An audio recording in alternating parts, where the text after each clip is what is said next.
Hey chaps, do me a favor and tell Johnny, AC, and Snakes that the funniest movie ever is back. Get your extra large cheese pizzas ready because today we're talking Home Alone. Hey, Mom! The meatloaf! We want it now! Ask me about my wiener. Would you like to have a suckle of my zipper? Like perfect 10? Cool beans. Cool beans. And you never once paid for drugs. Yeah, Jamie. We want a shrubbery. Slippy, slappy, Swanson? I'm a peacock! You gotta let me fly! Shooter! And we're back. Okay, I'm going to hit you with the George format. You ready? Yes. Okay. Remind me of the those- George format. I forget every time. Okay, I'm going to hit you with the George format. Are you ready? Yes. Okay, for those new to the show, we're going to kick off with casting. Then we're going to dissect the movie, discuss some final thoughts and our nominations for funniest scenes. Mm-hmm. We will declare an MVC, that's most valuable comic. And then I'm going to pick your brain with our head-to-head game. I'll give you a movie from around the same year or tone, and you tell me how it stacks up against this one. Are you ready? I am ready. Okay, let's go. Casting, Macaulay Culkin as Kevin. Yes. Spell Macaulay Culkin. Macaulay. Macaulay. There's too many vowels and shit happening in his fucking name. I can't, and I'm not even going to attempt his last name.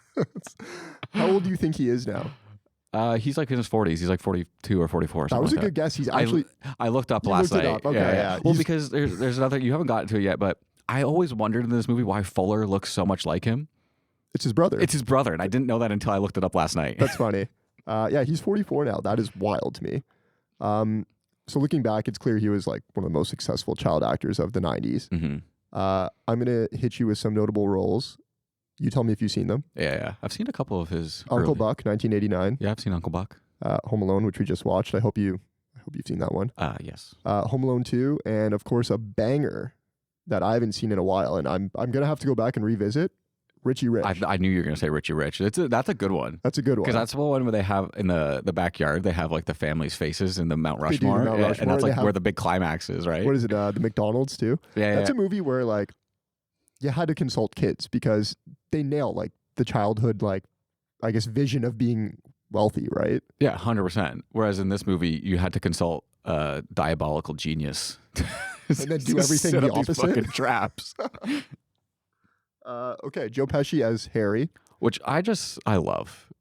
Like Like, love Joe how- Pesci as I love Joe Pesci as Harry. Like how, because he's coming off of like movies like Casino. Is he in Casino? Whatever. All those like gangster movies. He's coming off all of those movies, and then he's just in this family-friendly kid movie. It's great, and you know what? We'll go through his filmography here.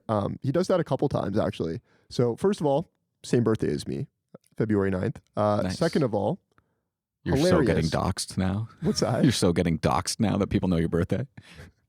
They're gonna Google Rip, and then Joe Pesci's just gonna come up. I'm Yeah, actually Joe Pesci. Hey. What do you mean I'm funny? Anyways, yes, like you said, it is hilarious that this movie comes out in 1990 because that is the exact same year Goodfellas comes out. That's so good.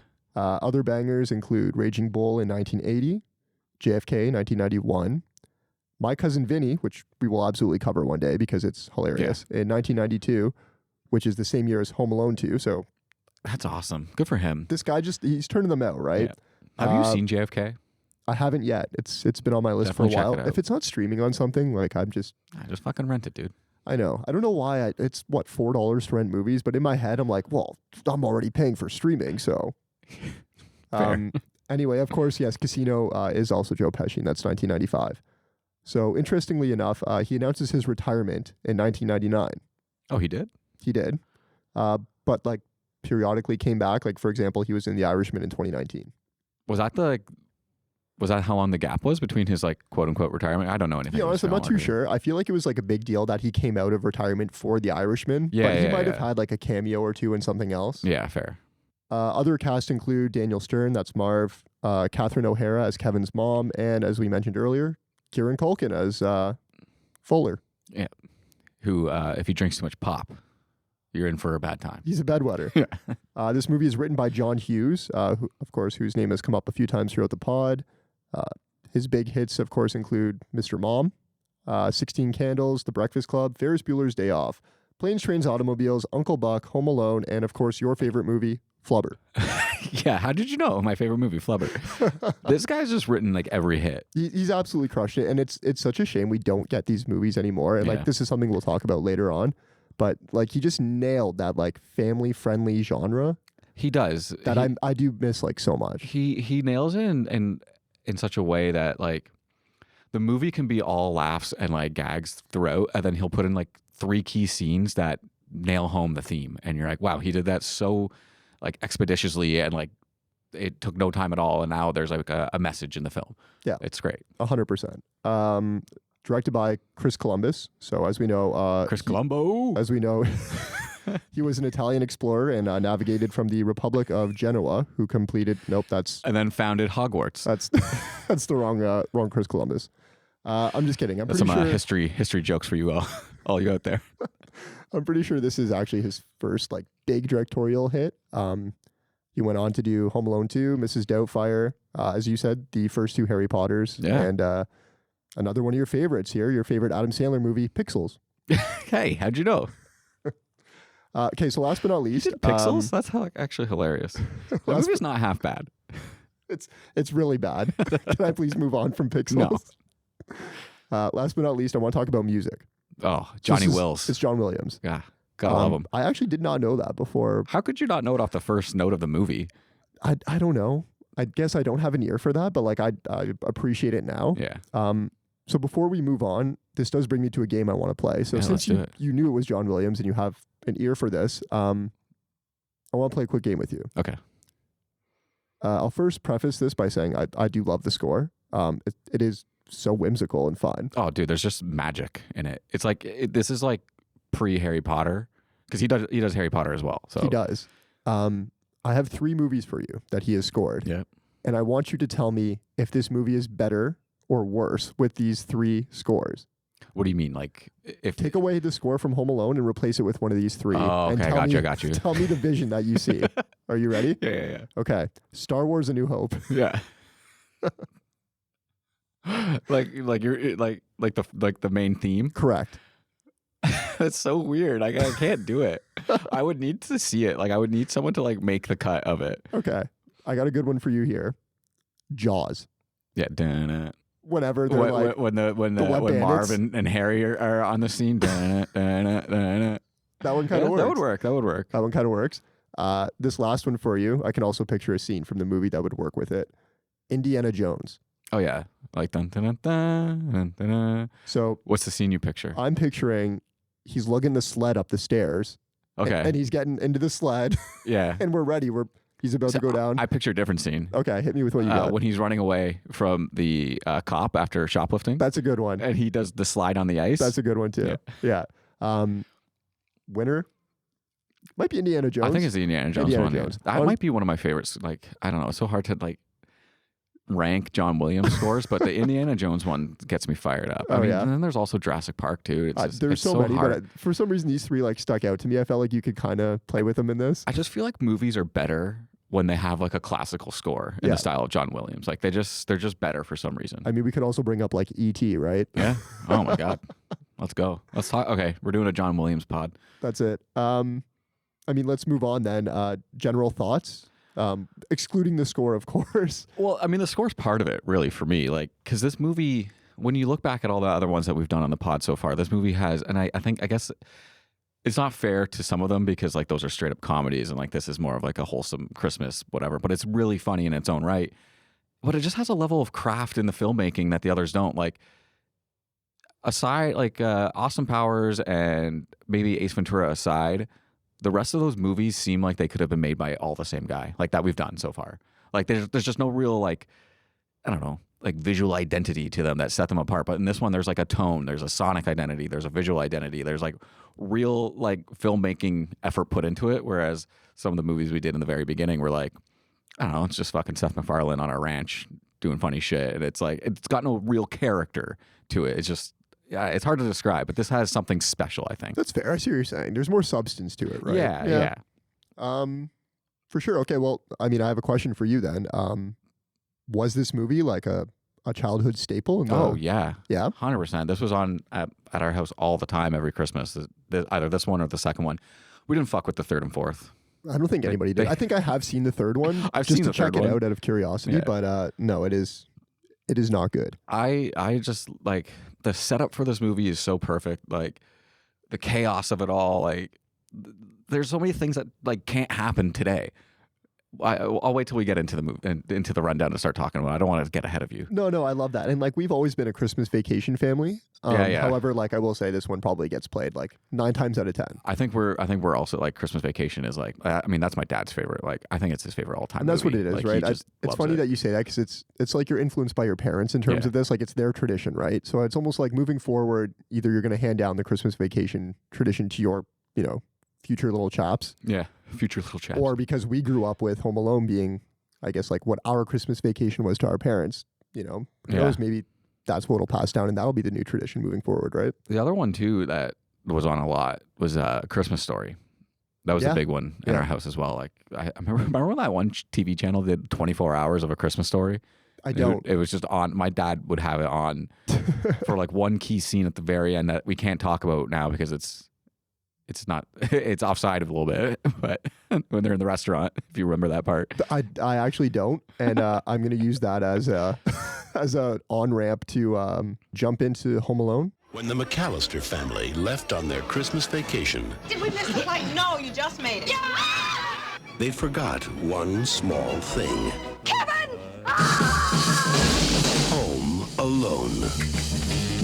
Police in the northern suburbs are on the lookout for a pair of burglars who are calling themselves the Wet Bandits. We know that you're in there. It's Santa Claus and it's Elf. Get off my property. This is my house. I have to defend it. He's a kid. I mean, what can a kid do to us? Kids are stupid. I know I was. You still are, Mark. This is it. I don't care if I have to get out on your runway and hitchhike. I am going to get home to my son. Where are you, you little creep? I'm gonna kill that kid! Why'd you take your shoes off? Why are you dressed like a chicken? Gus Polinski, polka king of the Midwest. If you have to get to Chicago, we'll gladly drive. Okay, for those who have been living under a rock, the summary for Home Alone is an 8-year-old troublemaker mistakenly left home alone must defend his home against a pair of burglars on Christmas Eve. It's kind of a lackluster summary, IMDb, but I mean, probably could have just wrote that myself. Yeah, you could have. Okay, let's jump in.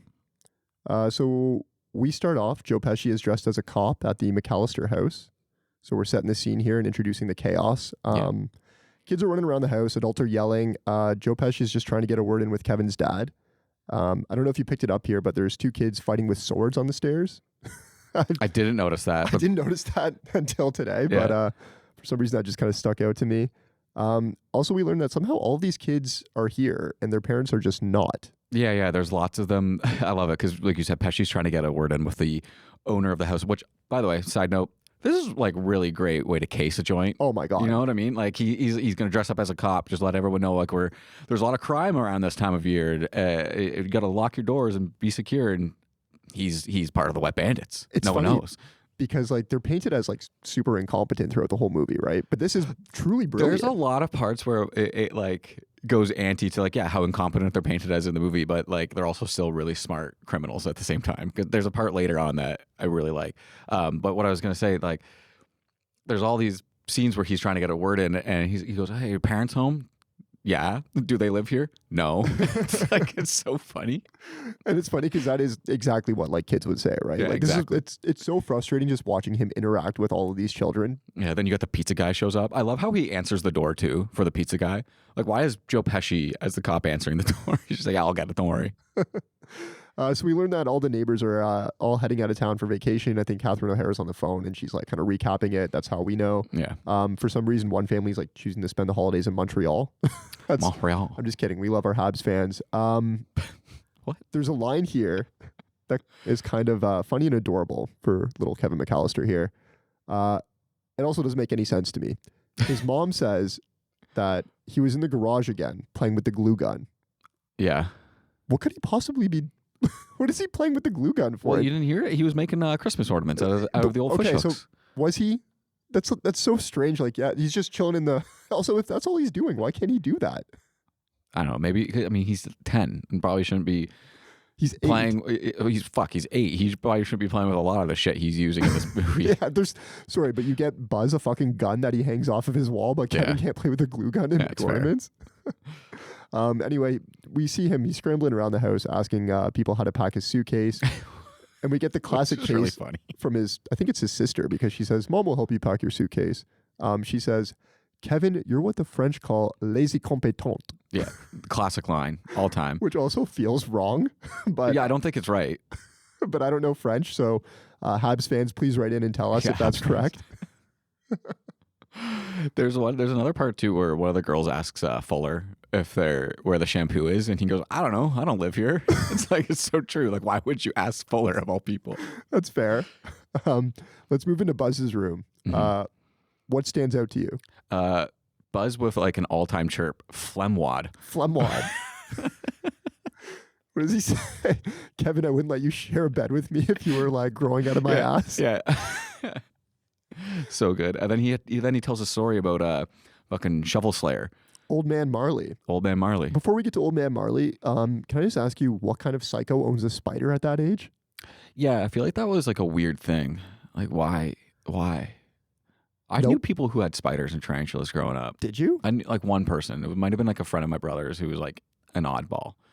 Do you think when they were writing this movie, they added the tarantula because they knew it would come back later? Like when he puts it on Marv's face? Yeah. Or do you think they were just like, oh, he's like a 12-year-old boy. Like they like tarantulas. It's definitely probably what you said first. You think they came back and added it? Because it really does like speak to, I guess, Buzz's character as a complete. He's such a dick. As a complete dick. I mean, you remind like when you grow up with an older brother, that's what it's like. Or like, I guess, as they say in the movie numerous times, jerk. Like maybe we should bring jerk back. Yeah.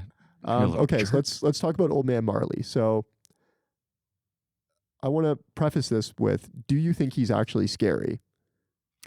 If you're 8 years old, that guy's scary as fuck. Okay, and now let's get into the. And it's like it's the boots too. Like everything about him. He's got this oversized fucking winter coat on. His boots are never done up. They're just like flopping around with his buckles hanging out. He makes like a terrifying noise like as he walks. It's so as an 8-year-old, before you even hear the rumors about him, you're like, fuck this guy. Yeah, and he just drags around a salt can with him. It's fucking weird. He is known as the South Bend Shovel Slayer. That's it. Back in '58, he murdered his whole family and half the people on his block with a snow shovel, and he's been hiding out here ever since. This is also this leads into one of Buzz's first like we learn that Buzz is a fucking idiot. The story about he keeps his victim like he says they never found the bodies, but he keeps his victims in the salt, which turns them into mummies. The salt turns them into mummies. Buzz, you're just contradicting yourself like left, right, and center with this story. But I know they're all 8-year-old kids and like eating this shit up. Like, this is something you would absolutely believe as an 8-year-old. Oh yeah, 100%. Everyone had that house on the street where you're like, that's the haunted house, basically. It's like, true. Don't go near that house. It's so true, right? There's always one house on a street, and it's this poor fucking guy. Like, because you learn later that this guy is the fucking lifeblood of the movie. He's a great. Give me a sequel with him in it. It's just all about him and his relationship with his son. That's what I'm talking about, man. Like later, we're probably getting way too ahead of ourselves, but there's those two scenes where we learn that he's got an estranged relationship with his son, and then at the end they reconnect, and it's like that's the real meaning of the movie: is that it's never too late to reconnect with your family. Somebody get A24 on the horn; they'll produce the shit out of that. That's what I was saying. My thought was like. There's two movies here, and one is about him, this old man reconnecting with his family, and that is Oscar bait, and you can't change my mind. That's so funny. Okay, so the pizza finally shows up, the family digs in, and we still have total chaos. Yes. This ends, of course, with a room fully pissed off at Kevin, even though it's not really Kevin's fault, in my opinion. I agree. I like this is where we get the classic line, "Look what you did, you little jerk." Yeah. And I'm like, okay, this family's kind of being really mean to Kevin. They're like so mean to everybody's him. being really mean to Kevin. I kind of get why he's like, I wish you'd all go away. Like this family's a bunch of jerks. Like, come on. Also, if we're being real, you're the parents or the adults in the room. Like, Buzz is a little asshole. And he probably started this. Oh, yeah. But this is always Buzz's fault, probably. Anyway, next thing you know, Kevin storms Buzz, eggnog spills everywhere. Uncle Frank says the line that you just said. And Kevin's mom drags him upstairs to the 3rd floor. The 3rd floor? On the way up, she tells Pesci that they're off to Paris and leaving tomorrow morning. This ends with like one of my favorite lines in the movie. It's just like such a throwaway. Kevin's mom says, "Say goodnight, Kevin," and he says, "Good night, Kevin." Yeah, the classic 8-year-old response. So good. Before we move on to any more like afterward stuff, but there's one part in here that I didn't catch until this viewing that I thought was maybe a bit of foreshadowing for Kevin and maybe like a leftover in like a prior script where one of the kids hucks his bag down the stairs and it almost hits Pesci. And I'm like, that's where he got the idea for the paint cans. Oh, true. And I'm wondering if there was like a version of the script where like things that happen to him throughout the movie lead to the ideas for the traps later. Oh, I like that. I don't know. It's just a thought I had. No, that's a fun little thought for sure. So this whole like introduction of chaos ends with Kevin basically saying, "I wish, I never saw any of my family again." Yeah. Super hurtful, by the way. Yeah, very. And next thing you know, we're kind of doing like a transition, I guess, through the night. We see the like winter strongest storm. gust of wind, minus a tornado, I guess, ever. Knocks the hydro wires out, powers down. Airport Express arrives, and we see more chaos again as, I guess, because they slept in. They slept in. The entire family is rushing around the house. They never make this flight, by the way. This is insane. This is something. There's two things I want to bring up here. Is remember the days that you could accidentally sleep in? Yeah. Like when like the power could go out, and like when you didn't have cell phones that had like the timer to go off all the time. Like now, if you're sleeping in, you're doing it on purpose because you're hitting that snooze button 17 times. But this used to be a fucking thing where like the power could go out in the middle of the night and your alarm clock just doesn't go off. Like it's a fun movie, but my like major qualm with this is there's no way a house of like 20 fucking people, somebody's not getting up at the crack of dawn. Like Uncle Frank's getting up 5 times throughout the night. Yeah, he's taking a piss. Yeah, for sure, 100%, for sure. right? But that doesn't mean he's fucking looking at the clock every time, right? I mean, I think you like look outside on piss also, number 5 and you Uncle see Frank is the one. Uncle Frank's not fucking responsible. No, but he's also the one who wants that free trip to Paris. That's true. Yeah, he really he's does a like fucking that. cheapskate. And you brought up like you're never making that flight. Remember the days when like you could run through an airport? I mean, we never got to experience this because that was after. Yeah. But like that used to be like a classic trope. Is like you could run through the fucking airport and just make your flight by minutes, by barely seconds because there's no security and all that stuff. Now, if you're late for your flight, with having to be there 2 or 3 hours early, you're just like straight up asshole. But before it was like, oh shit, you tell everybody that you're like, oh yeah, I transferred from this airport to that airport in 25 minutes. It was crazy. I just barely made my flight. Yeah. So I want to put a pin in this because I have a question for you about it. But before that, I do want to mention this is also where we see Mitch Murphy, the most annoying kid on the block. Oh yeah. And this is what leads to them forgetting Kevin, right? Yeah. Heather is doing the head count. She includes Mitch as Kevin, meaning we're not accounting for Kevin. Okay. So now we see the family. We're rushing through the airport to the absolute banger, Run, Run, Rudolph. Yeah.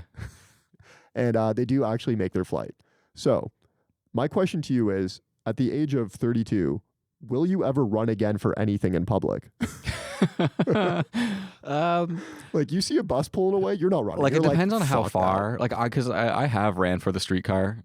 But it's like the streetcar just got there and I only have to run like 15 feet. If I have to like chase something, it's not happening. Okay. It's not.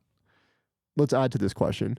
You have a backpack on. Oh man, running with a backpack's the absolute worst thing in the world.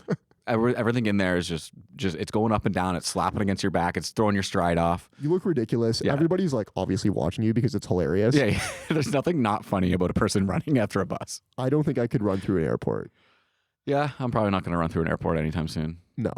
Because I'm going to be there on time. Yeah, 3 hours early. So they make their flight. But of course, Kevin's mom can't shake the feeling they forgot something. The garage doors. Enter Kevin. He opens the bedroom door to an unusually quiet house as the plane takes off. So this kind of like, sends off our introduction of chaos. Yeah. We get the whole premise of what the movie's going to be about. Initial thoughts on the first 15 minutes here? It's like the setup is so perfect and clean. Like they've accounted for almost everything. Like with the power going out, the house is already crazy and hectic because there's so many family members there. Like I said, the power went out, so the alarms, they slept in, so it's even more crazy in the morning. Then you got that little fucking shit, Mitch. Like he's bothering one of the drivers at one point, and the kid, he goes, "Look, kid, I told you before, don't bother me." It's so good. Yeah, I love it. So yeah, all that stuff just adds to this like air of chaos that someone could feasibly be left behind. Yeah, I mean it's not unbelievable, right? Like they did a good job, like kind of cleaning up as they went along, just to make sure there's no loose ends. Yeah, Okay. which is what I appreciate about these kind of movies. Like they actually like the story like makes a lot of sense. Like there's not a lot of holes you can poke into it until like later on. I also just want to mention: did you catch Frank stealing stuff on the plane? I did. Yeah, he says, "Is this real?" He says, "Is this real crystal?" And then he tells his wife to put it in her purse. What are they, salt shakers or something like that? Like because they're in first class. That's so funny. Thoughts? Yeah. While we're here, thoughts on the parents sitting in first class and leaving the kids in coach? Honestly, I like that move. It's a good move. It's a good move for them. But if I see like everyone else on the plane, exactly right, I'm like, fuck you guys. What asshole up in first class left their kids back here? That's so funny. Okay, so moving on. Kevin is home alone. Yep. He enters the kitchen, throws the TV on, which apparently only plays black and white movies or TV for some reason, TV shows for some reason.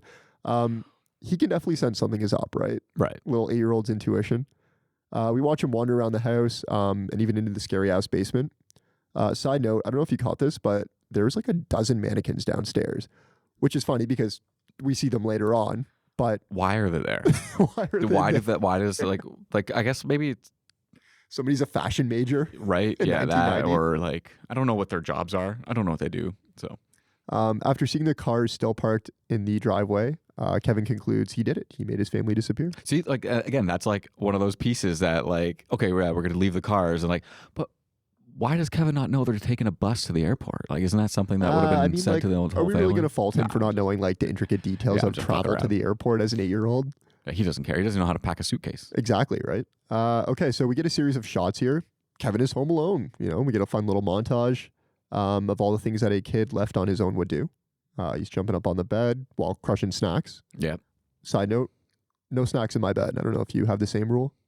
Yeah. Yeah. My partner's always trying to sneak snacks in the bed. It drives me you don't nuts. want crumbs in the bed. No. Yeah. He's running up and down the stairs yelling because he can.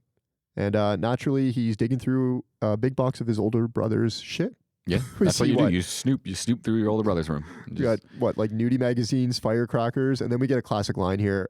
Buzz's girlfriend. Woof. Which is funny because there's so many iconic scenes in this movie, and I feel like that's a line that is just like withheld the test of time. Yeah. So Kevin spots Buzz's rifle. This kid has a fucking shot on him. Oh yeah, he's a sharpshooter. He grabs a bunch of toys and lines them all up in what I think is a laundry chute. Yeah. He hits every single one. He does. Every single one. Yeah, I said he does. You're not as impressed as I want you to be. Sorry. It's fucking incredible. Are we like, sorry, do you think you could hit even one? Honestly, probably not. Like first shot dry, probably need like a test shot, you know, before I dial it in. It's wild.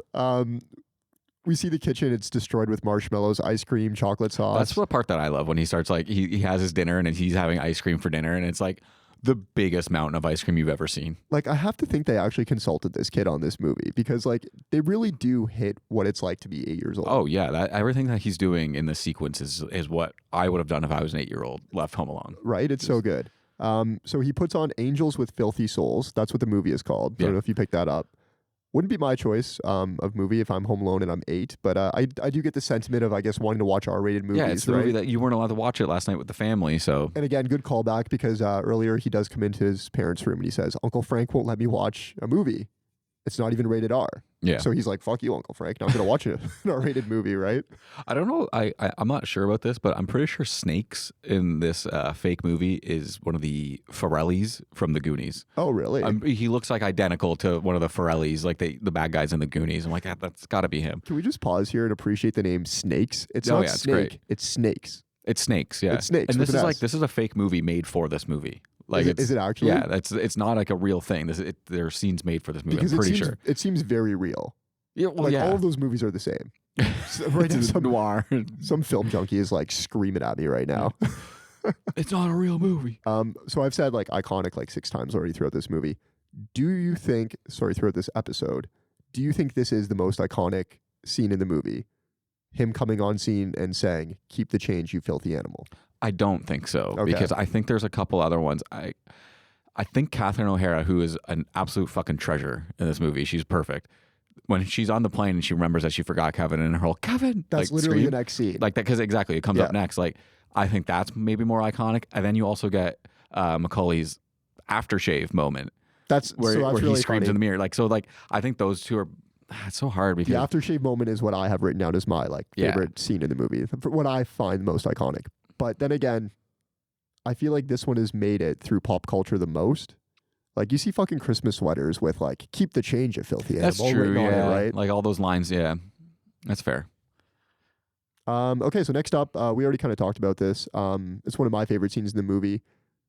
Kevin grabs the sled, drags it up the stairs, and he opens the door This and is flies sick. Like I right want to try through it. this. I feel like this was like a big gag in the 90s. And whether or not it was a sled, like sometimes you'd see like a mattress. Yeah. I remember as a kid, this was 100% something that I wanted to try. And I'm pretty positive that I tried it. I think I did this with one of my, with my brother, like his hockey team. Like we did it like, we had a travel hockey team. So we did stupid shit like this all the time. 100%. Like hockey teams were 1,000%. Yeah, I had to go on like all the trips with them. So like doing dumb shit like this. I love it.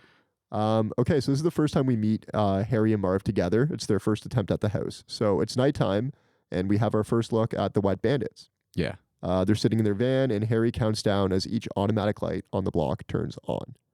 Again, But they know their shit. they know their shit. Like, They're casing the joint real well. do you think that if Harry didn't have a Marv and he had another Harry, that they would have been successful? Probably. I think Marv right? Do you is- think Marv's like slowing him down? Marv is probably slowing him down, but I fucking love Marv. I love Marv Marv. adds so much. Like once Harry and Marv are truly introduced into the movie, you start thinking about like who is the MVC of this movie? Because there's a lot of contenders. You got O'Hara, you got Pesci, you got Uncle Frank. Throws off a couple of funny lines. Kevin himself is like, Yeah, Kevin's great. Yep. Marv. And then like later you get Candy comes into play. And it's like, fuck, who do you That's give this true. to? Hold on, Candy. Yeah, hold on, Candy. So Kevin's watching the Grinch as Harry and Marv make their move. He sees the silhouettes and whispers as they make their way to the back door. But Kevin, being quick on his feet, he turns on all the lights and scares them off. We get a final shot of Kevin terrified under the bed. Cut to family at the airport. They're scrambling to reach somebody back home. Meanwhile, Kevin climbs out from under the bed with an epiphany. Only a wimp would be hiding under the bed, he proclaims. I'm not afraid anymore. Is this also the same like moment we get? I don't know if we covered it. Pesci and Marv in the car, and he's talking about the possible take at the McAllisters. Yeah. Did you catch some of the stuff that he I listed? did, yeah. Like, so he goes stereos, VCRs, looking yeah. at some fine jewelry, possible cash hoard, and other odd marketable securities. What the fuck are those? Like physical shares, maybe? Is that what he means? Like I have odd no idea. marketable securities? I would, maybe, yeah. Like what does that mean? They're like looking to nab like 100 like shares of Disney in paper Yeah, form, like in a vault. Yeah. Like, I love that part. That's so good. Yeah, that did not age well, I guess. No, yeah, stereos, VCRs. I mean, fine jewelry, cash hoard. That's always gonna play. But I want to ask you about this because the fucking balls on this kid to be like, I'm not afraid anymore. As a 32-year-old adult, like my partner's leaving for 3 days next week and I have the home alone. Yeah, I'm gonna come rob you. The home to myself. Yeah, I'm fucking scared and it's not even I'm gonna that come time Harry yet. and Marv you. I don't want to be home alone at all. Yeah, fair. Yeah. So we get a good bit here with the cops. Catherine O'Hara does get through to the cops. Fake Kramer from Seinfeld. I don't know if you picked this up. Yeah, because what's... Oh, yeah, he is... I was wondering, who does he play in Seinfeld? And it is... He's Fake Kramer. Before we get to that guy, though, I love the way that she kicks the lady off the phone. Like, she goes up to this French lady who's talking on the phone, and she just, like, whatever, kicks her off, and then she grabs the phone. The way she just delivers this line, she's like, hello? Oh, she'll have to call you back, and just hangs it up. Like, it's so good. Catherine O'Hara is awesome in She's this a movie. natural. So basically, Fake Kramer is reading off the police handbook, basically, to Catherine O'Hara while crushing a donut. Yeah, and it drops on the phone. Yeah, Did you see that? He just eventually transfers her back to the first cop she was speaking with. This is all like this is a funny gag. Yeah, I like it. Except, well, because she gets through to the cops, and then she's like, "Oh no, you want family crisis?" So she like bangs on the fucking window, and Fake Kramer picks up. I love that. A cop eventually does go to the house. But Kevin's not coming to the door because he just dealt with the Wet Bandits. Well, that and this cop is just banging on the door. Doesn't say he's the cops. Yeah. Like he just bangs on the door and goes, "There's nobody here. Tell them to count their kids again." You fucking suck. Like, good job, Chicago PD. Aren't you supposed to announce that? Yeah, this is the Chicago PD. Is anyone home? Like, yeah. Jeez. Minimal efforts made. Could have solved the whole movie right also, there. he just gives the house like a look, and he's like, "Oh yeah, it looks pretty secure to me." Everything's secure. Which is funny because I don't know if you caught earlier in the movie too, Kevin McAllister's dad basically goes, "Oh yeah, we got automatic lights on and doors on the locks. What else can you do?" Yeah, doors on the locks. Yeah, locks on the doors. Yeah, yeah. As much as you could do, right? I mean, he's not wrong though. For the 90s, yeah, I guess. Okay, so next day, we're off to the grocery store. Yes. Kevin's out of the shower, and we get the aftershave. Yep. This scene has still stuck with me all these years. This is my most iconic scene, I think, in my opinion. Like when he screams? Yeah. Yeah. It's a classic. And it happens twice. As an adult, do you use aftershave? Has aftershave made it to 2024? I don't use aftershave. The only time I ever use aftershave is when I go to the barber and they do the back of my neck. Yeah. My barber is always like, aftershave okay? I go, yeah. I do love that. Yeah. Also, it smells great. Yeah, it does. I just don't use it. So we get the iconic screaming scene with him. Next thing we know, he's climbing up Buzz's shelf. He's looking for money, right? Yeah. And the whole thing collapses. We see the tarantula escape, and he pockets Buzz's life savings, is what he says. Yeah. Meanwhile, we see Harry and Marv robbing the Murphys. So this is a funny... Is this when Pesci's playing with the car? Is it Pesci playing with the car, or is it... I was sure Marv and Harry mixed up. Pesci's Harry. Yeah. Yeah, Harry's playing with the RC car. He unwraps some of the toys. I think Marv's got what? He's got like the night vision goggles on. He's doing something, and he's just breaking a bunch of shit too. Yeah, his complete like carelessness with the Murphy's house. It's so funny. It's here that they do learn that the McAllisters are gone, and they're heading back to the McAllisters tonight. Mm-hmm. So let's move ahead here to the grocery store. The fucking gall of this kid. Kevin wanders up and he asks the cashier about the toothbrush. Is this toothbrush approved by the American Dental Association? I love, so the old lady, nice as she is, tries to help. Yeah. I do love, though, the reaction of the other guy. Yeah. She goes like, what, I forget his name, calls him over. He's like, is this young man wants to know if this toothbrush is approved by the American Dental Association. And he just goes, I don't know. And like... Which is like, the appropriate fucking reaction. Like, having worked in retail, hell yeah, I don't fucking know. Like, shout out to that woman cashier, because she handled that a lot better than I would have been like, the fuck out of here. She's like genuinely curious. She's like, oh, I don't know, maybe it is. He's 8 years old. I'd be like, yeah, where are your parents? Just take the toothbrush, you little shit, get out. Let's be real too. It's probably on the toothbrush. Yeah. I don't know. I don't know. I now I need to go home and check all my toothbrushes and see if they're American Dental Institution approved. So while waiting at the cashier, old man Marley shows up. What happened to his hand? Yeah, that's like terrifying. And that the way he slams it down on the counter too would scare the shit out of me. So unnecessary. Yeah, just like invades Kevin's space. His hand like reaches around him to slam it on the cashier, right? It's all bloody and shit. Yeah, right. So this turns into a high-speed chase between Kevin and a cop. A high-speed chase, yeah, let's call it that. Before even the cop, the cashier yells at Jimmy, Jimmy, stop that kid. Yeah, Jimmy. And then he goes out and he gets to the corner and like he's like, uh-oh, I'm not faster than a 10-year-old. So he spots a cop and tells the cop to get him. Why yell at Jimmy? Like, this poor kid's just like stocking shelves. Yeah, he's like, I mean, Jimmy should have been able to catch him. Like, Jimmy gets spry. outside. He's like, fuck this. Yeah. He's like, I don't get paid enough. He doesn't. This is a great like chase scene though. The whole sequence. Yeah, you gotta love just a chase through a winter park. It's so good. And an ice rink involved as well. Like, it's great. And it's just like, let's be real, it's on brand for like what would happen of, I guess the joke is an overweight cop is chasing like a fucking spry little kid through. Yeah, he's just running and sliding on his knees on the ice, like no like regard for his body. Just like, I'm just gonna do this and Indiana it's gonna Jones work. theme is playing. Yeah, like, exactly. Let's be real. There's one thing that I think we kind of glossed over, and it's when Harry and Marv are robbing that house again. Yeah. We get the mention of like Marv's calling card. It's our calling card. We're the wet bandits. That's literally the next scene. Oh, is it? Oh, sorry. My notes might be out of order, but I love when you finally see what's on the side of the van and it just says OK Plumbing. Yeah. So after clogging the sinks and running the taps at the Murphys, Harry and Marv almost hit little Kevin McAllister. Yeah, they almost smoke him. But it's funny because to me, the first time I'm watching, I'm like, oh, that's like actually pretty funny. Like, that's cool. Like running the sink, right? Like, I get it. And then, I feel personally attacked by Joe Pesci too, because he's like, you fucking idiot. Yeah. Like, you doing this again? And he's just like, oh, it's a calling card. It's cool, right? Like, Joe Pesci, you don't have to steal all the greats have a calling card. Yeah, right? You're stealing his thunder like that. He's just trying to have a good time. Like, I don't know. Shame. So that leads to them following him, right? Yeah, so they stalk him down the street to see what house he goes into. The way they follow him too, though, is like, why? Like you could have let him walk away before pulling out of the driveway. So just like crawling right behind them. Did you pick up on this like quick camera cut where Kevin turns around and he looks at them because they're following him, right? Yeah. And Joe Pesci and he starts whistling. He's like, yeah, so good. I love that improv.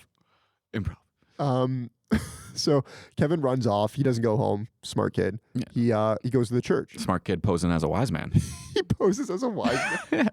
This is so ridiculous. This kid, when I saw this, I'm like, what's Kevin's fucking IQ? This kid is off the charts smart, or he's like, he's either that, or he's either the kid that's in advanced classes, or the one that's so smart that he's done all the work and disrupting everybody else in class already. Yeah, right. So like, this kid's just such a fucking smart ass. Like, this doesn't make any sense, of course, because there's not just like a wise man costume laying around, and it's not like he didn't take it off of like a plastic there's dummy, a cut, right? There's a cut, so you don't know. He probably just knocked the dummy down. Threw a towel over his head, a blanket over his head. Shut up. Like, it's funny for the movie, but again, it's like... Nah, yeah, I get what you're saying. So we end this scene, basically, he says, when those guys come back, I will be ready. Mm-hmm. Brave fucking kid. Boy ever. So that night, Harry and Marv do return. So Harry and Marv pull up to what is a party? A party, yeah. A party at the McAllisters. I'm going to ask you again, is this the most iconic scene? I mean, this is really good. Like, cause you got Kevin dancing and he's pulling all the strings. Jingle Bell Rock is playing. Jingle Bell Rock is going. We see the 50 mannequins from the basement, right? Just the setup that he has, that he's put on, that he's made this elaborate hoax to fool the bad guys. Michael Jordan on the train. All of it's so smart. The mannequin is on the turntable, so it's spinning around. It's fucking brilliant. Yeah. How is it? No 8-year-old ever thinks of this. I couldn't think of this. No, I would not. I love it. I'd buy it from Macaulay Culkin, though. I don't know why. He sells it so well. He does sell it. He so has good. the most mischievous look. He does. Yeah. It's like almost a shame that the Jim from The Office look at the camera wasn't invented yet, because it's so perfect for this. It right? is, yeah. So yeah, this does scare Harry and Marv off. We get a little celebratory scene here. Kevin finally gets his cheese pizza. He does. I love that. I don't think we've brought it up yet. What? The fucking statue getting knocked over repeatedly. Oh yeah, it's just like a running gag in the movie. Like the pizza guy hits it, and then the airport guys, and then the pizza guy again. So the delivery guy shows up and he sees a note pinned to the front door. Again, this kid is brilliant. The scam to get free pizza is like, it's not free. He pays for it, but the scam. Yeah, he could have got. Yeah, he definitely could have got that pizza for free. So the pizza guy shows up. He sees the note pinned to the front door to go around back. Yeah. He knocks on the door, and Kevin plays "Angels with Filthy Souls." Leave it on the doorstep and get the hell out of here. Yeah. Continues to play the video in response to, the whole sequence. Just tell me how much you love this scene. So I love this scene, but I wish they would have just saved it for when they do it to Marv. Because he does it again, and it's the same like series of events to That's Marv. true. I wish they would have just saved it for that, because Marv's acting during that part is just... We'll get to it. The physical comedy is off the charts. One thing I do appreciate from this, though, and it's a bit of a running gag, and I didn't really notice it until I watched it this time around, is whenever he plays the movie and it scares somebody off, they fall into the garbage cans. Yeah. And I like the idea of Kevin getting a kick out of it, because after he comes outside and like picks up the garbage cans, he resets. He's like, I'm going to do that. I'm going to use this one again. Yeah, that's pretty funny. It's so good. Okay, let's skip ahead a few scenes here. We get a series of shots of Kevin basically doing chores. Mm-hmm. Have we checked in with the family again? Because there's a really good buzz scene that I want to talk about. Please share. So they go back to the family, and I have to say, the whole family, aside from Catherine O'Hara and maybe the dad, seems pretty fucking cavalier that They're Kevin's very chill about left home alone. Like, and then so you get one of the sisters like, shit, we need to make this family care more. So one of the sisters is asking Buzz, like, aren't you worried that anything's going to happen to Kevin? And he goes, I'm not worried for 3 reasons. A, I'm not that lucky. 2, we have smoke alarms. And D, we live on the most boring street in America. And that to me, just another reason of like, Buzz, you're such a bonehead. Like, I love the way he lists that off. Kevin got all the brains, right? A, 2, and D. So funny. God, what a little jerk. Eh? Oh yeah, he's a dick. Okay, so yeah, Kevin's doing chores. He hops out of the shower. We get another like him like combing his hair, recapping what he's got on the books for the day. Yeah. He's going to do groceries. He does laundry. All the things that an 8-year-old would do home alone. Of course. Yeah. Taking care of the house. He's the man of the house. Anything stand out here for you? No, just like it's funny. I just love his monologues in the mirror. Like I wash my body with soap, and including behind my ears and in my belly button, which I've never done before. I like it's that. like he's like all of a sudden like more of a grown up now. It's so good. And then again, we get like a classic Christmas song. Like he's singing along to White Christmas. Yeah, exactly. So good. I like that he decided to go to a different grocery store this time. Oh, that's true. Yeah, he did. Smart. Yeah. The kid, he's got brains, man.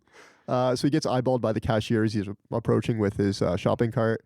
I find this scene particularly funny because the cashier is like suspect of him, right? Mm-hmm. Like, what kind of 8-year-old would do this? Like, it wouldn't even cross my mind that he's on his own. Like the only thing I ever did, like my parents sent me to go get milk. Sure. At the corner store. Yeah. Like when I was maybe 12. 100%. Yeah. That's all I was ever able to do. If I'm this cashier, I'm not like, oh, this kid must be on his own. Like, look at the items in his shopping cart. Like, what fucking 8-year-old's buying like laundry detergent? Yeah, no kidding. Like, I'm not Stock thinking it like up. this kid's probably on his own. I'm like, that's funny. Like, he wants to push the shopping cart because he's 8 years old. Yeah, true. Right? Yeah, you're saying she's calling him out, baiting a scene. It's ridiculous. Yeah.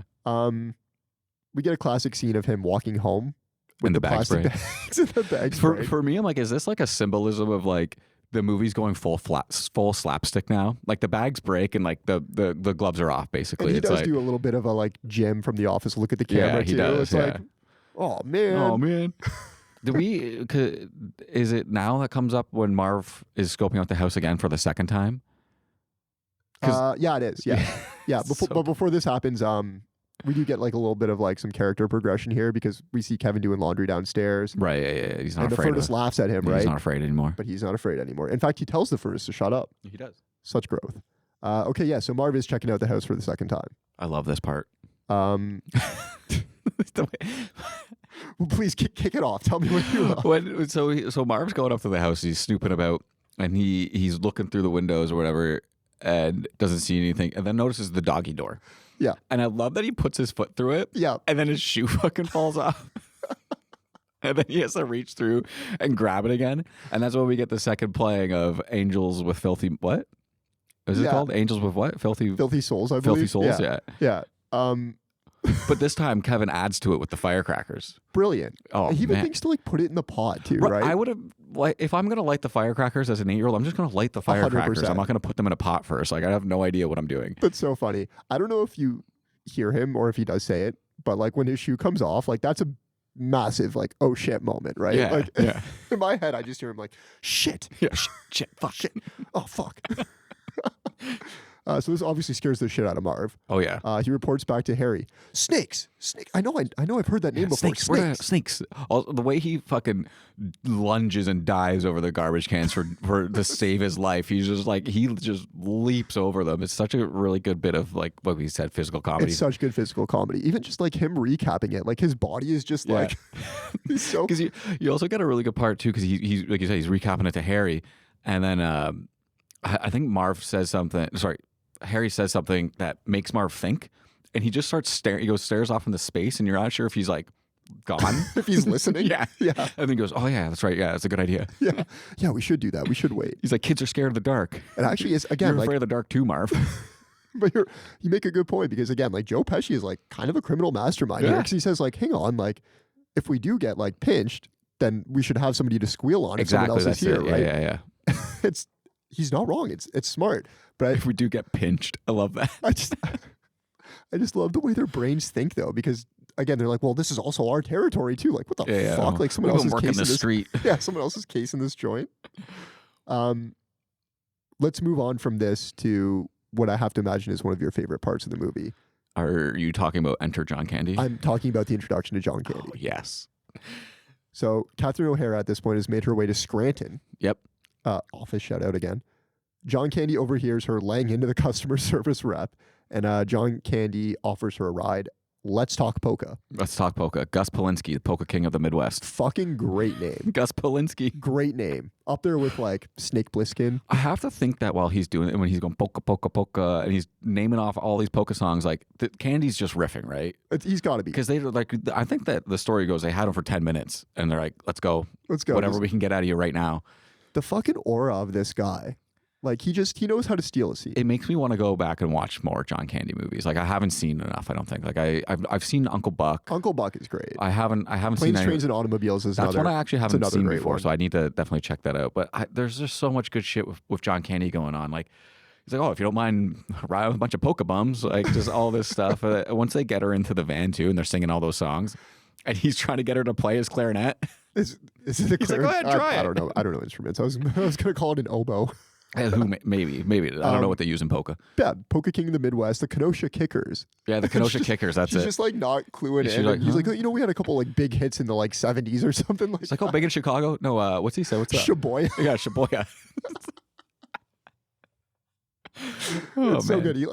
This is just an introduction to him, and he grabs the scene. Oh, it's so good. It's so good. So good. Okay, so moving on, Marv and Harry spot Kevin. He's cutting down a Christmas tree.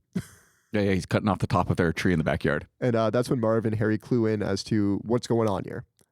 They decide they're coming back tonight, and we're about to get our final showdown. Come back at 9 o'clock. At 9 o'clock. 9 o'clock. Just like a quick Google search. Mm-hmm.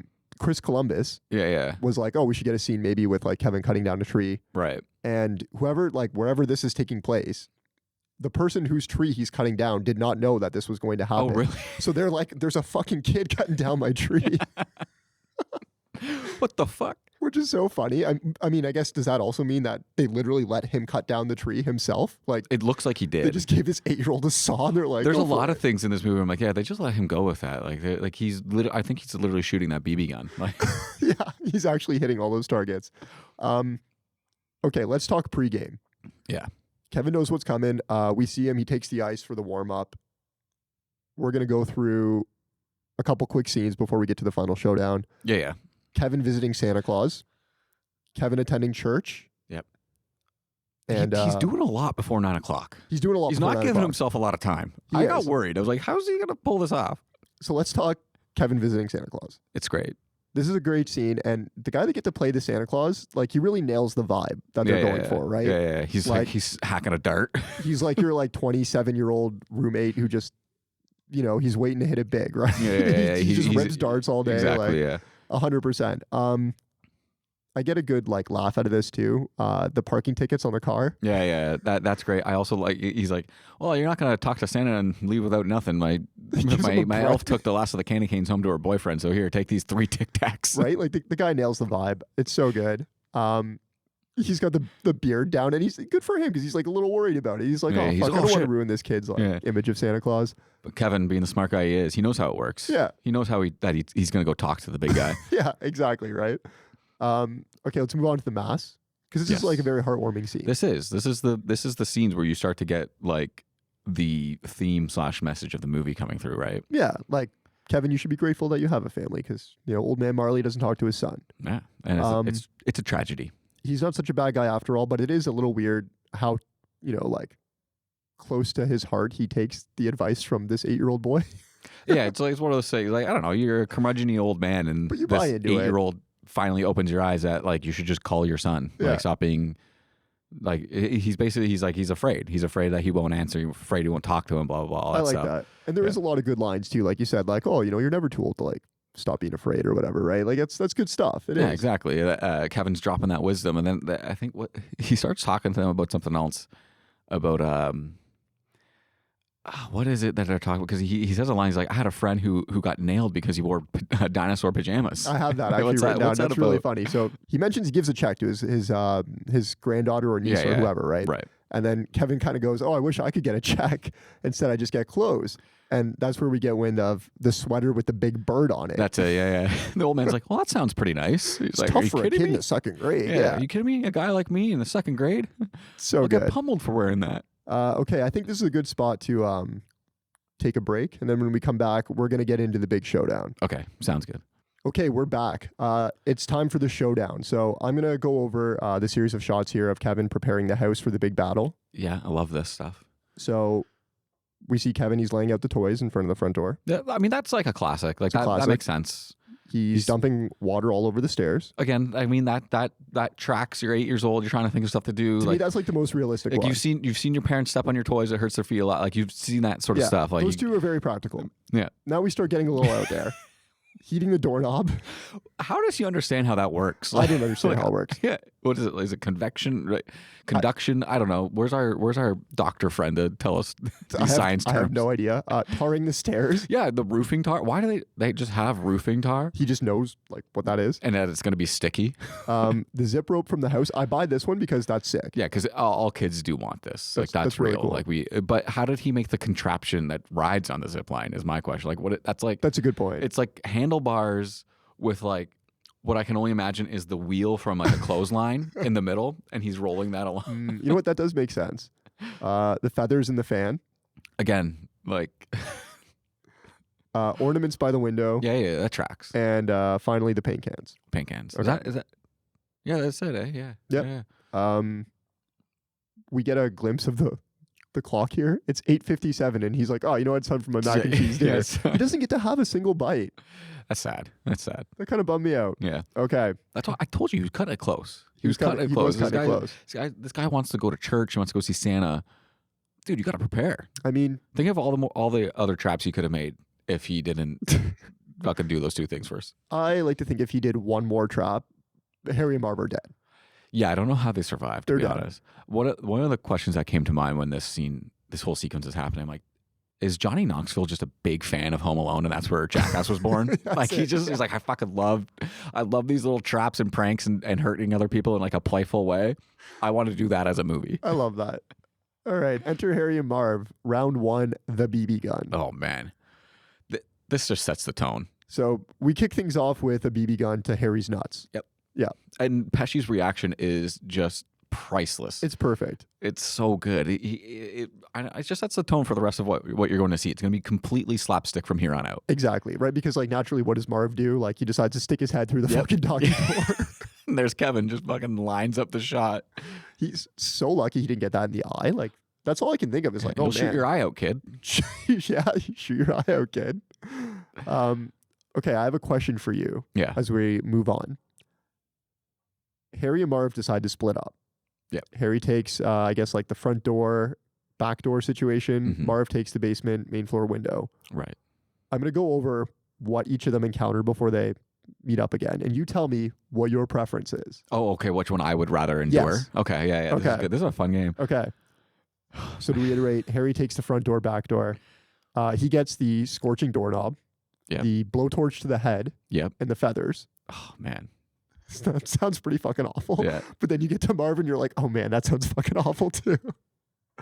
Okay, so Marv takes the basement and the main floor window. They both get ice too. They both slip on ice. They both slip on the ice, yeah. Marv takes the iron to the face. That's fucking diabolical, man.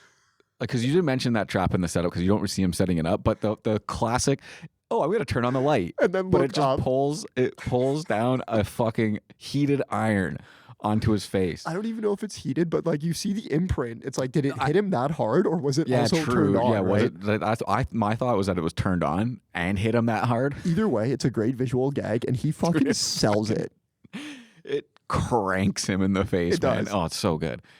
He just drops like a sack of potatoes. It's so like that's the kind of shit. Like I said, it's diabolical. Like this kid's an evil genius for rigging up that little trap. Like that one alone is crazy.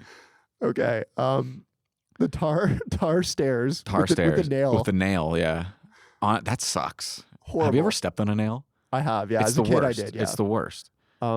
Just what made him think that he could go up the stairs with the tar there to begin with? I love it because like you get because when you come back to Marv, he's halfway up and you see like socks. He's left his socks behind and he's getting his foot out of the last one now. Yeah, and then like Marv's left without shoes the rest of the fucking movie. Yeah, which leads us into the Christmas ornaments, right? Because he goes through the window. Oh. And I don't know if you notice this, but he slams his feet down on the floor too. I mean, I know the ornaments are probably like what made of that sugar glass that they do in movies, but that just looks like it sucks. It hurts so bad. I'm 100% taking Harry's route. You're taking like Harry's route? Like, sure, you kind of get burned on the head, but like, I don't know. Like, I don't know if I could deal with stepping on a nail.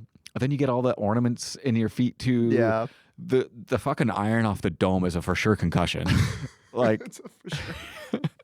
I guess it really comes down to with like how bad are the burns going to be versus like a literal concussion. and then like I have to imagine an infected cut in your foot. Yeah, true. Yeah, that as well. Like, is his hair coming back? Is his scalp so burned it's never growing back? Kind of And thing. then of course the feathers are just annoying. Yeah, I love that. That's one of my favorite parts is when they finally reconvene in the house. They both made it inside. They've dealt with their various traps, and Marv sees Harry and goes, "Why the hell are you dressed like a chicken?" Like, to me, the feathers truly are like the icing on the cake, because that's what sets you over the edge, right? You're like, I just got my head like lit on fire. My hand has like a giant M embroiled in it. And then you're like, these fucking feathers. My question with the feathers too is like, you gotta imagine Pesci's like, you want me to get feathered? Like, you're getting one shot. Like, you better get it in one. Like, I'm not doing it again. Like, yeah. I didn't even mention it because it's like a small gag, but he's got like the saran wrap that. Yeah, because he walks into, what is it, syrup that he put all over, or like actual caulking glue? Like, he puts something heavy duty on that saran wrap. It's so funny. And then, of course, forces combined, they both fall in the race cars. Yes. This is what also sets me off is after they've fallen, Kevin taunts them. Yeah. Like, at this point, you don't give up and go home because you really want to kill this fucking kid. Yeah, I understand why they haven't given up and gone home. Like, I don't know if I could continue, but I get that they're like, their ego is scorned. Like, they're getting shown up by an 8-year-old. You have to continue. You're so fucking bloodthirsty that you have to continue at this point, right? Why not just leave the kid upstairs? Just fucking take everything on the downstairs and get out. Just come back the next day with a fucking gun. Okay. But he taunts him. He goes, "Do you guys give up or do you want more? Or are you thirsty for more? Are you thirsty for more?" If you hear him say that, you're also like, well, fuck, he's got more in store. Yeah, Like, exactly. I'm not going up there. That place is a fucking... So they rush up the stairs and bam, we get the paint cans, right? Oh, yeah. I love that Harry ducks the first one and then just Marv, again, already having been hit in the face with an iron, gets smoked by a paint can. It's so funny. I don't know, man. Just there's something about like people getting hurt is just always going to be funny. Yeah, especially when great. they deserve it, right? Yeah, they're bad guys, right? So it's okay. So they do finally make it up the stairs. They trip on this like random wire that the trip wire. The trip wire. Great booby traps. Like I can't think of anything else they should have added here. Like there's they check all the boxes. Yeah, because they toe that line of like, sure, maybe an 8-year-old's imagination could come up with this, and they're also not like completely deadly booby traps. Like they're, you know what I mean? Like they're towing that line for sure. Marv lunges at Kevin. Yes, he does successfully grab hold of Kevin's leg, and then this is where we get Buzz's tarantula. This is one of my favorite scenes. For me, this is iconic. Please take it away. When Marv has him by the ankle, and Kevin finally grabs the tarantula. Gross, by the way. I fucking hate spiders. But he puts the spider on Marv's face. Yeah. And the way Marv screams. There's a moment of like, you see him realizing what's happening. He's like, that's a spider. And then he just screams bloody murder. I might put the clip in because it's just so good. It's so good. I got him.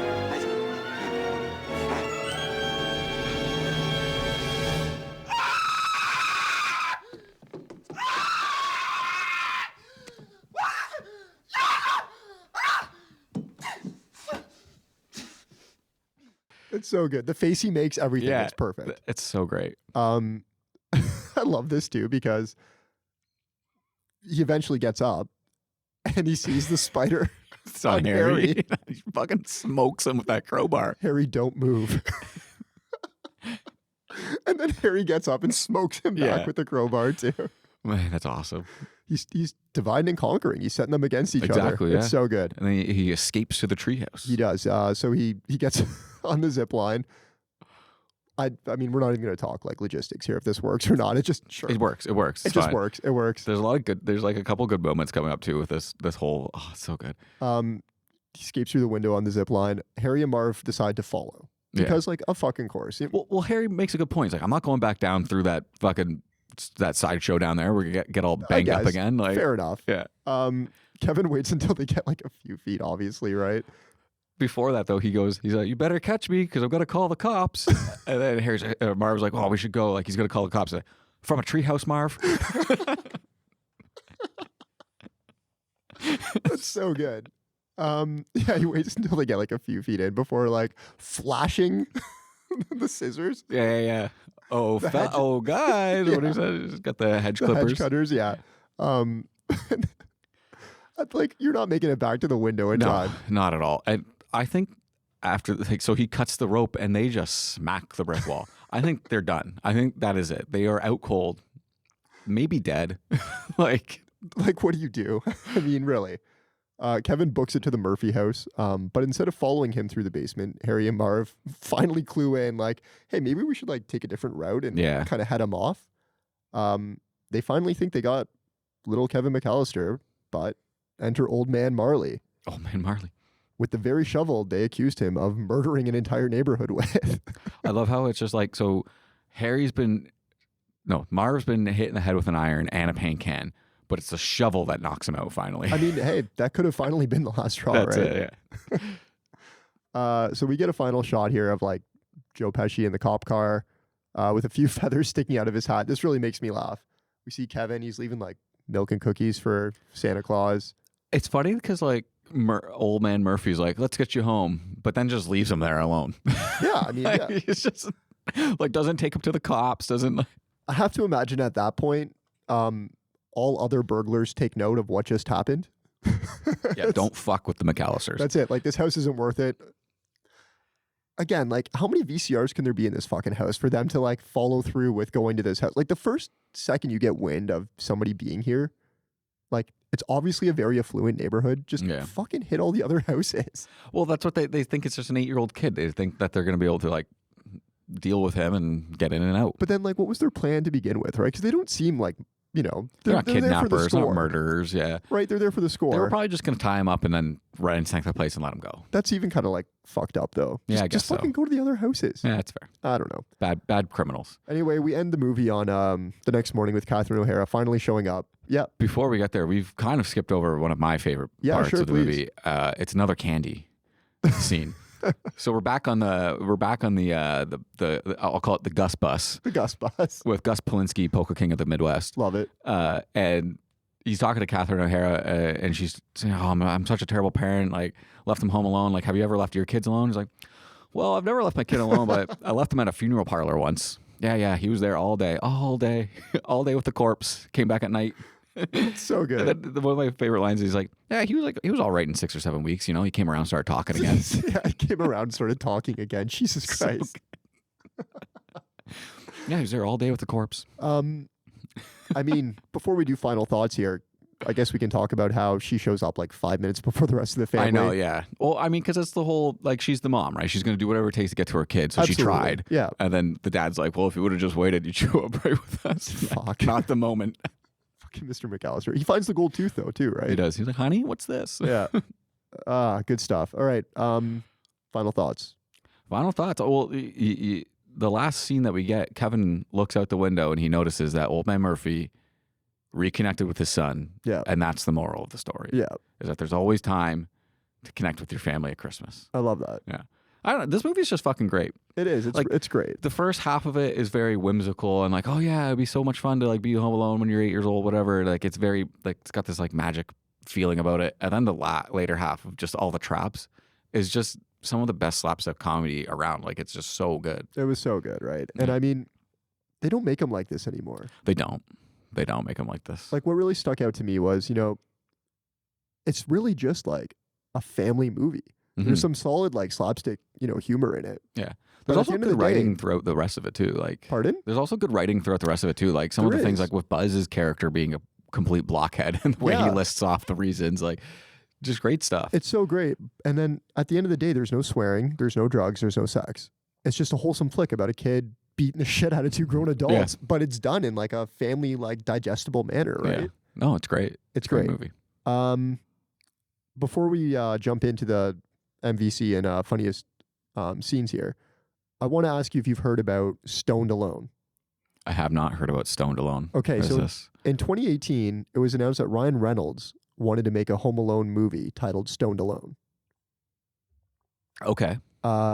Reynolds would play a 20-something stoner who, after missing the plane for his holiday ski trip, gets high and becomes paranoid that people are breaking into his house. While high, he tries to thwart the thieves who actually are breaking into his house. So Fox greenlit this before the Disney merger. Okay. Disney killed it when they bought Fox. Yeah, that makes sense. Chris Columbus went on the record saying, "This is an insult to the art of cinema." I love that take by good old Chris Colombo there. So, I mean, let's talk this. Does this work for you? Are you bummed now hearing that this got chopped? So, I'm not bummed because it leads me to another point that I was reading on Reddit. Every year, this kind of comes up. I think people are like, okay, we're a new Home Alone movie with Macaulay Culkin now, but it's set in the Purge universe. Okay. So, like, that's like the Reddit thread, right? People are theorizing what would his traps be and stuff like that. So, I don't know. I think there's different ways to take that sort of. I would love like another Home Alone-ish style movie in this vein, but like it's so hard to do it. You don't get kid actors the way you used to. Like the ones that you get these days are they're kind of shitty. Like they're not good. Like normally I'm not about, I guess, I don't know, making movies in the spirit of other movies. This kind of works for me. Yeah, the Stone Alone's interesting. And I feel like it's a good project for Reynolds. Whereas like I feel like now he's kind of up his own ass too much. But I feel like this is almost like back to like his roots. Yeah. It's just him kind of like, as long as he doesn't break the fourth wall, like I'm fine with it. But like just like a funny, like I picture one of your favorite movies, True Romance. Yeah. Almost like Brad Pitt's character in it. Okay. You know what I mean? He's just kind of like low energy, but like like the stoner. Yep. But it's funny. I don't know. I'm a little bummed out actually after reading this and knowing that this movie did exist at one point. I would definitely watch it. For sure. Okay, let's take a break, and when we come back, we'll do funniest scenes in MVC. Yes. Okay, let's talk funniest scenes. Would you like to take it away? Yeah, I have one top scene and a couple shout outs just because I think easily the best one in this movie is just the defending the home sequence. Like from top to bottom. It's the last 20 minutes. The star. It's the star of the show. Absolutely. But some of my shout outs, scaring Marv with scaring Marv and the pizza guy with the snakes shooting scene. Yeah. All time. Hilarious. Everything with Candy is amazing. Everything, yeah. Like, it's so great. And Buzz's explanation of why Kevin will be okay is just so good too. Yeah, like you said, I mean, there's fun sprinkled throughout the whole movie, but really the humor is in the final like 20 minutes. Yeah. So why don't you tell me what your favorite booby traps are? And let's go from there. So visually, my favorite one's got to be the iron. The iron is hilarious. The iron to the face is just a great visual gag, and the way whoever I forget his name, who plays Marv, the way he sells it though is just perfect. It's so good. There's no beating it to me. We kind of like brushed over it, but falling down the stairs, like that'll always be so funny to me. And I like how you do it two different ways, and the reactions are like a lot different. Like Pesci falls down the front stairs, right? Mm-hmm. You know, he's like a little pissy about it. Marv fucking drops down those stairs into the basement. I also love there's a good shot when he's trying to stand up again. Yeah. And his feet, he's like dancing basically on the foot, and then he's got his crowbar locked into the jamb of the window. The reactions to the injuries, they do a really good job selling it. Oh yeah. Like you truly think Pesci's hand is like burnt to shit. Yeah, they have really good screams and yells of pain. Like it's really good stuff. There's a lot of like funny little lines here too. Uncle Frank, anytime he delivers a line to Kevin or calling somebody a jerk. Yeah. Uncle Frank's a dick. Look what you did, you little jerk. Like you said, Gus Polinski. There's a scene I want to bring up that I didn't touch on throughout the pod, but Catherine O'Hara is at the airport and she's trying to get tickets and she's convincing people, right? Convincing people to sell her tickets. She's talking to an older woman, and this older woman's such a bitch that I can't help but laugh. Because she's obviously told this older woman like her whole story about her kid being left home alone. And then the older woman goes, "Is that a Rolex?" Yeah, she's so like, come on. Like this woman's already giving you $500 or earrings, 2 first-class tickets on Friday. Like you're being mean. Like, before we even get to that, like she already told you the story about her kid being left home alone. Like and you're asking for it's crazy to me that like not one person in line was like, "Here, have my ticket." And she does end up giving the tickets to Catherine O'Hara. That's how she makes it to Scranton. Yeah. But look what it fucking took to get them. Like, yeah, way too much. That's crazy to me. All of John Candy's poker crew, the whole poker crew. I don't know if you see that guy over there. The guy in the yellow jacket over there. There's like 5 of waves. He's gonna rent a big old bus. Like, I guess what I'm trying to say is, yeah, the last 20 minutes is really funny, but there's like a lot of like wholesome jokes sprinkled throughout. All of the buildup is great. Like, there's not a like dull moment in the opening either. Like the fun really begins when the traps are set, But like you said, the entire opening of the movie is really fun too. Like there's a lot of good stuff happening there. Absolutely. All of that said, the big question: who is your MVC? Oh my god, it's like this is one of those ones where like, there's no real like. Sure, the movie really hinges on Kevin, but is Kevin being comedically funny? Yeah, maybe yes, like he kind of is. Or is it Marv and Pesci, the reactions to the traps? Like, it's so hard to nail down, like, one person. And then, like, fucking John Candy just steals the show as soon as he's introduced. It's every line he says is funny. It's hard. I don't know. I don't know if I have one. Like, what are your thoughts? For me, it's Marv. Okay. Pesci is hilarious, but Marv just sells it more. And I want to, like, sort of preface this with, like, it's Marv's job to be funnier than Pesci, in my opinion. Because, like, this is, like, we've seen this duo, you know, over the course of like all TV and movie history, right? Mm-hmm. There's always like the leader of the two and then the idiot, right? It's the Pinky in the Brain. It's Pinky in the Brain. Like South Park, they have the one-offs. Was it Bugs Bunny? There's another one in there. Right, yeah. Like it's a tale as old as time. It's Marv's job to be funnier, and like he just does it. Marv has way better physical comedy than anyone else in the movie. Like absolutely. The way he starts walking after he's stepped on the nail, and like because he's not walking properly anymore. He's got no shoes on. He's walking through snow. It's so good. I would agree with that. Marv, MVC Marv. If you're doing a duo, like it's them. But yeah. If you have to give it to one person, in my opinion, it's Marv. Yeah. Okay. Are you ready for head to head? Sure am. Okay. We're gonna do some family comedies first, and then I'll hit you with some holiday movies. Sounds good. Kindergarten Cop. This came out in 1990, so the same year as Home Alone. I don't remember Kindergarten Cop as well, but I don't think a lot's gonna beat Home Alone in my opinion. So no. That's fair. Groundhog Day. No, I don't like Groundhog Day. Interesting. I'm not a fan of like it's because. I'm not a fan of those Groundhog Day type movies. Yeah. Like it's weird because like Groundhog Day made the whole trope, but you know what I mean. Cool Runnings, which is John Candy. Feel the rhythm, feel the rhyme. No, Home Alone wins. Okay, and I don't know if you've seen this one, but this is one of my like favorite childhood movies, Little Giants. Oh yeah, I've seen Little Giants. No, not as funny as Home Alone. Okay, and finally Little Rascals. Not as funny. There you have it. Yeah. Okay. Home Alone's a champ. Holiday movies. We're gonna start with Arnold again here. Jingle All the Way. No.